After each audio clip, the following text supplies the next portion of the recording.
Assalamu alaikum students. In the previous lecture, we have studied the concept of determinants of aggregate supply, equilibrium in the economy with the help of aggregate demand and aggregate supply curve, and changes in or disturbances in equilibrium. Today, we are going to start the very next topic, that is related to money. The contents of today's lecture are money, functions of money, components, types of money, and measurements of money supply. First of all, we have to define the concept of money. Money is any item which is legalized by the concerned government to buy goods and services. Money basically एक legalised currency है जिसे कानूनी हैसियत हासिल होती है, government इसे issue करती है to buy goods and services, transaction motive को आसान करने के लिए. अब before the introduction of money अगर देखें तो there was a barter system, exchanging goods in place of goods. हम अशिया के बदले में अशिया का तबादला करते थे. But there was many problem like double coincidence of wants, like you can say that measurement problem, या इसके अलावा कुछ और प्रॉब्लम्स थी. इन प्रॉब्लम्स की बेस पर जो है ये ज़रूरत थी कि एक जैसे एक मिडल मैन रोल प्ले करता है, एक ऐसे कोई करेंसी हो जो इन डेफिशिएंसीज को ओवरकम कर दे, बार्टर सिस्टम की डेफिशिएंसीज को ओवरकम कर दे. तो इसलिए फिर जो है वो मनी को इंट्रोड्यूस करवाया गया. So here is the definition of money. Money is any item which is legalised by the concern government to buy goods and services. Furthermore, money is any item or verifiable record that is generally accepted as payment for goods and services and repayments of debt. ये एक ऐसा verifiable record है जिसे हम goods and services की payment के लिए use करते हैं, या आप कह लें कि डेट को रिटर्न करने के लिए जो है हम इसको यूज करते हैं. There are three major functions of money. First one is medium of exchange, second one is unit of account, third one is store of value. Basically, these functions of money can help to understand the true definition of money. First one is playing a role of medium of exchange.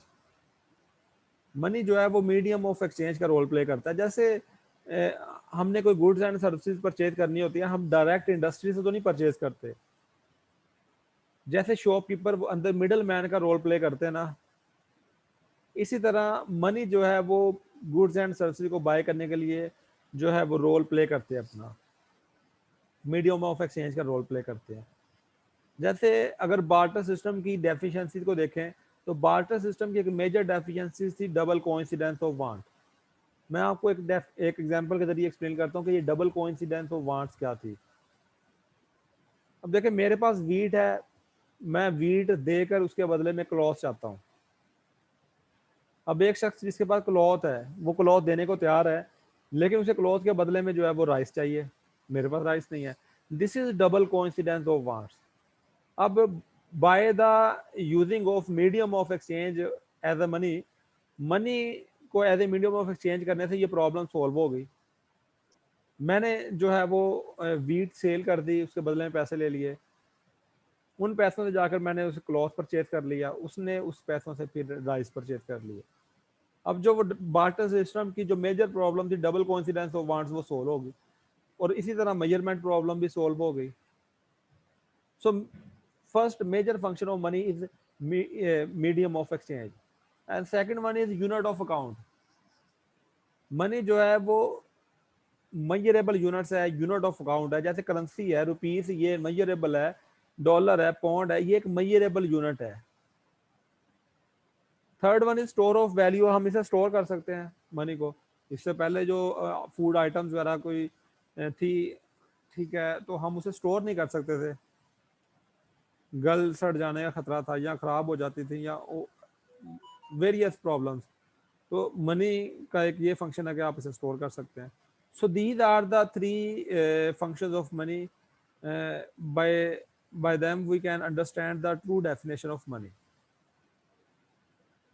Furthermore, there are number of liquid asset। liquid asset क्या होते हैं, जिन्हें हम transaction motive के लिए जो है वो यूज कर सकें। गोल्ड भी लिक्विड एसेट है, प्राइस बॉन्ड है, चेक है, ड्राफ्ट है, ये सारे लिक्विड एसेट है। Among them money is the most liquid asset. ये सारे लिक्विड एसेट हैं, हम इनको ट्रांजैक्शन मोटिव के लिए यूज कर सकते हैं, लेकिन इनमें से सबसे ज्यादा लिक्विड एसेट जो है वो मनी है, मतलब जिसे विदाउट एनी हेजिटेशन लोग एक्सेप्ट करेंगे। Now we are moving towards the measurement of money supply or components of money supply, or you can say that definition of money supply. By three ways we can measure the concept of money supply. First one is named as M1, second one is M2, and third one is M3. First definition is M1.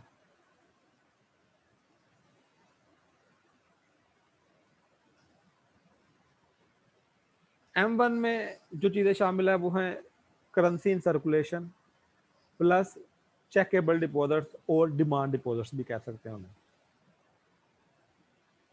M1 में दो चीज़ें शामिल हैं, currency in circulation plus demand deposits. अब currency in circulation में क्या है, उसमें है जो करेंसी हमारे दरमियान सर्कुलेट हो रही है उसमें कॉइन्स भी आ जाते हैं और पेपर मनी भी आ जाती है। कॉइन्स प्लस पेपर मनी, ये आ गया करेंसी इन सर्कुलेशन में। Plus demand deposits, checkable deposits, ऐसे मतलब जब पैसे आपके बैंक में पड़े हैं, आप जब मर्जी चेक साइन करके निकलवा लें, उनको चेकेबल डिपॉजिट्स भी कहते हैं, डिमांड डिपॉजिट्स भी कहते हैं। मतलब फिक्स नहीं करवाए हो आपने, आप जब मर्जी आप उन्हें साइन करके निकलवा सकते हैं। So first measurement of money supply is M1, which consists of currency in circulation plus checkable deposits. Currency in circulation का मैंने बता दिया कि कॉइन्स या पेपर मनी जो भी सर्कुलेट हो रही है ये सारी शामिल है, और दूसरा चेकेबल डिपॉजिट, हमारे पैसे जो बैंक में पड़े हैं वो भी इसमें शामिल है, जब मर्जी हम साइन करके निकलवा लें। सो M1 consist of currency in circulation plus checkable deposits.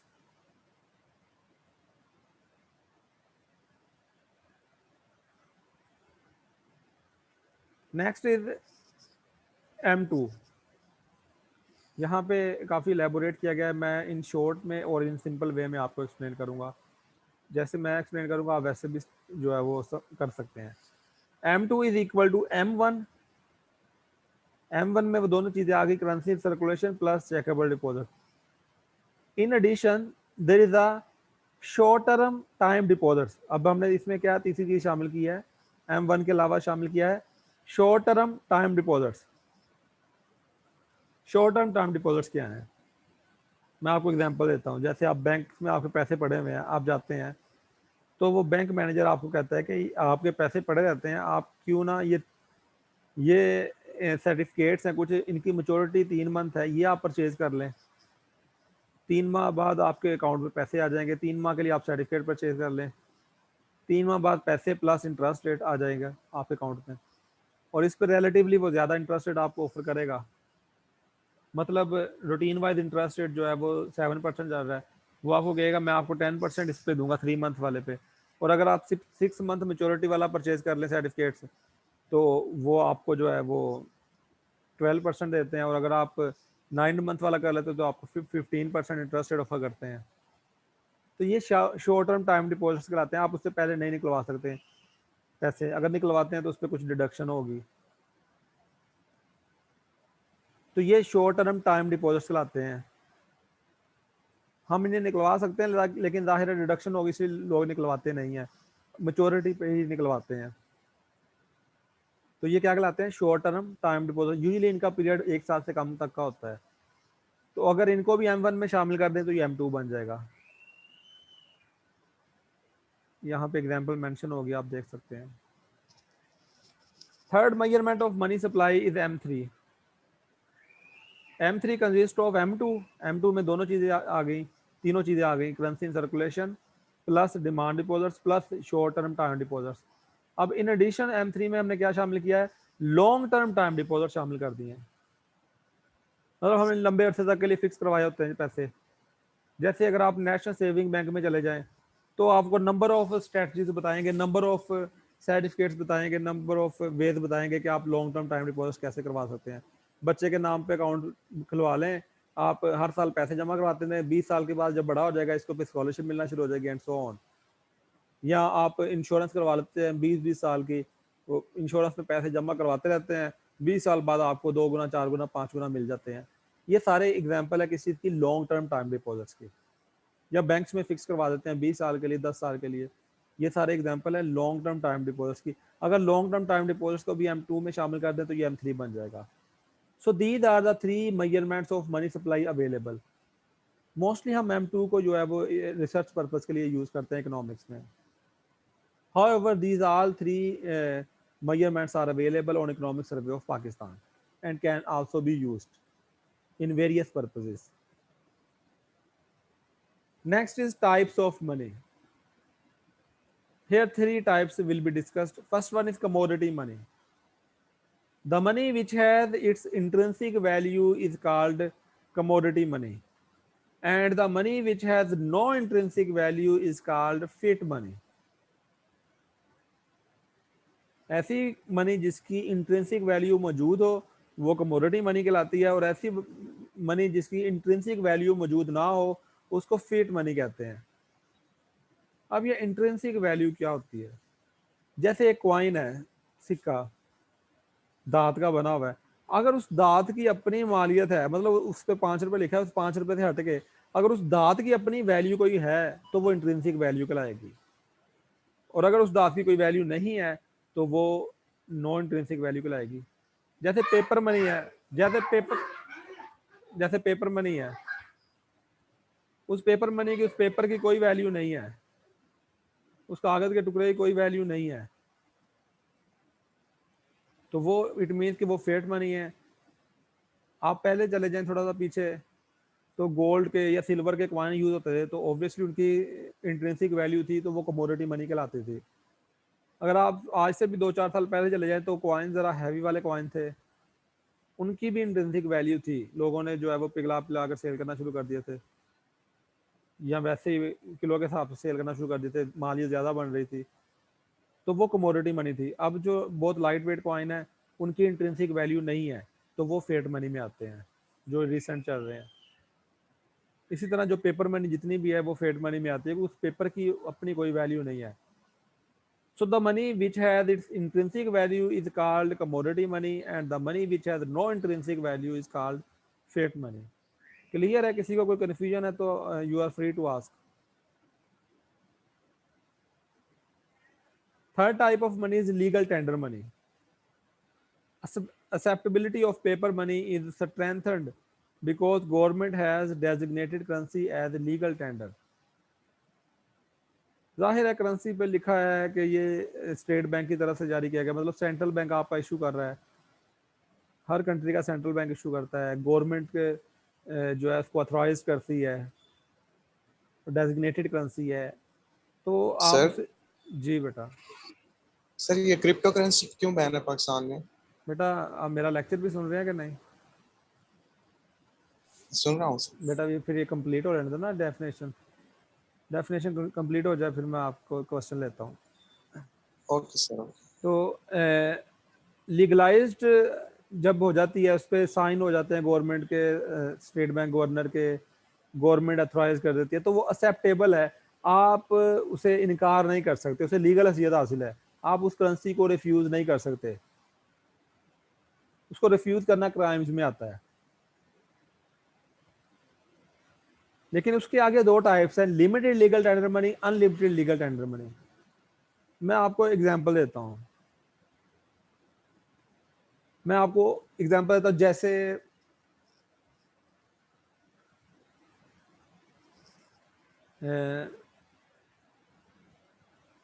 आप बैंक में जाते हैं, आपका बिजली का बिल आ गया 3 लाख रुपया, अब बैंक में जाते हैं, 10-10 रुपए वाले नोट उठा के ले जाते हैं जमा करवाना बिल, वो आपको रिफ्यूज कर देता है बैंक, कैशियर, आप लड़ने लग जाते हैं ये वो, लेकिन उसने लीगली रिफ्यूज किया है।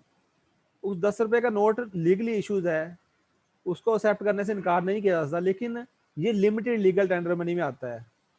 हाँ, उसकी मर्जी है वो एक्सेप्ट कर ले, लेकिन वो रिफ्यूज करता है तो वो लीगली रिफ्यूज करता है, because this is limited legal tender money. वो इसको एक लिमिट तक एक्सेप्ट करेगा, उस लिमिट से ज्यादा हो तो वो इनकार कर सकता है।